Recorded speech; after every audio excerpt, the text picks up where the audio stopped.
السلام علیکم ورحمۃ اللہ وبرکاتہ۔ امریکی معاشرت کا ایک عجیب پہلو۔ امریکا کی ایک ریاست میں ایک ماں نے اپنے بیٹے کے خلاف مقدمہ کیا۔ وہ مقدمہ اخبارات کی زینب بھی بنا اور ٹی وی پر بھی اس کی تفصیل آئی۔ ماں نے یہ مقدمہ کیا کہ میرے بیٹے نے گھر میں ایک کتا پالا ہوا ہے اور وہ روزانہ 3-4 گھنٹے اس کے ساتھ گزارتا ہے، اسے نہلاتا ہے، اس کی ضرورت پوری کرتا ہے، اسے اپنے ساتھ ٹہلنے کے لیے بھی لے جاتا ہے، روزانہ سیر کرواتا ہے اور کھلاتا پلاتا بھی خوب ہے، اور میں بھی اسی گھر میں دوسرے کمرے میں رہتی ہوں، لیکن میرا بیٹا میرے کمرے میں 5 منٹ کے لیے بھی نہیں آتا۔ اس لیے عدالت کو چاہیے کہ وہ میرے بیٹے کو روزانہ میرے کمرے میں 1 مرتبہ آنے کے لیے ضرور پابند کرے۔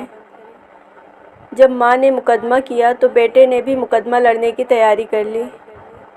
ماں بیٹے دونوں نے وکیل کر لیا۔ دونوں وکیل جج کے سامنے پیش ہوئے اور کارروائی مکمل کرنے کے بعد جج نے جو فیصلہ سنایا، ملاحظہ فرمائیے۔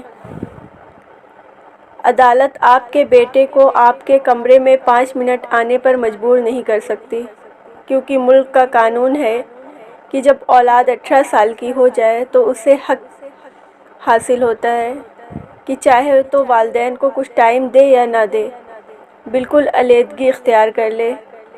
رہی بات کتے کی، تو کتے کے حقوق لازم ہیں جنہیں ادا کرنا ان پر ضروری ہے۔ البتہ ماں کو کوئی تکلیف ہو تو اسے چاہیے کہ وہ حکومت سے رابطہ کرے، وہ اسے بوڑھوں کے گھر لے جائیں گے اور ہاں، اس کی خیر گیری کر دیں گے۔ اللہ تعالیٰ ہمارے معاشرے کو ایسے معاشرت سے اپنی پناہ میں رکھے، آمین۔